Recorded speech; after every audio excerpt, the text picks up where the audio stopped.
ময়মনসিংহের ফুলবাড়িয়া জমিদার আমল থেকে হয়ে আসছে ঐতিহ্যবাহী হোমগুটি খেলা।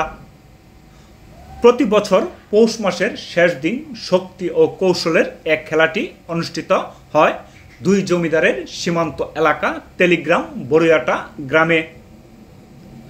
আয়োজকদের দাবি এবছর খেলাটি হয় 266তম।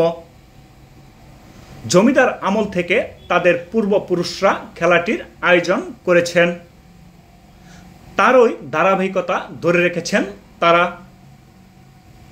মুক্তাগাছার জমিদার শশীকান্ত আচার্য চৌধুরী ও বৈলরের জমিদার হেমচন্দ্র রায়ের সীমানা তেলিগ্রাম বড়িয়াটা গ্রামে ধানের 25 জমিতে খেলাটি অনুষ্ঠিত হয়। আজ দুপুরে পিতলের আবরণে মোড়ানো হোমগুটি হাজার হাজার মানুষের মাঝে আয়োজক কমিটি আনুষ্ঠানিকভাবে ছেড়ে দেয়। চারদিক থেকে শত শত খেলোয়াড়রা হোমগুটির উপর ঝাঁপিয়ে পড়ে কাড়াকাড়ি শুরু করে। হাজার হাজার মানুষের মুখে চিত্ত আবাদিয়া গুটি ধররে হেইয় বলে খেলার আশপাশে মুখরিত ছিল। সময় যত গড়ায় খেলায় খেলোয়াড়ের সংখ্যা বাড়তে থাকে।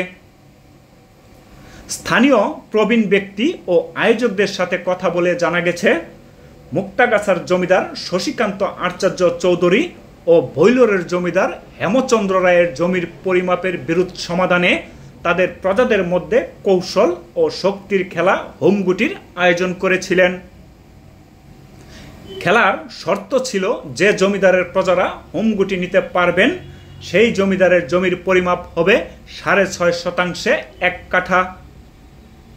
পরাজিত জমিদারের এলাকার জমির পরিমাপ হবে 10 শতাংশে 1 কাঠা। জমিদার শশীকান্ত আচার্য চৌধুরীর প্রজারা খেলায় বিজয়ী হয়। এরপর থেকে জমিদার শশীকান্ত আচার্য চৌধুরীর পরগনা এলাকায় জমির পরিমাপ হয় 6.5 শতাংশে 1 কাঠা। জমিদার হেমচন্দ্র রায়ের এলাকায় তালুক জমির পরিমাণ হয় 10 শতাংশে 1 কাঠা।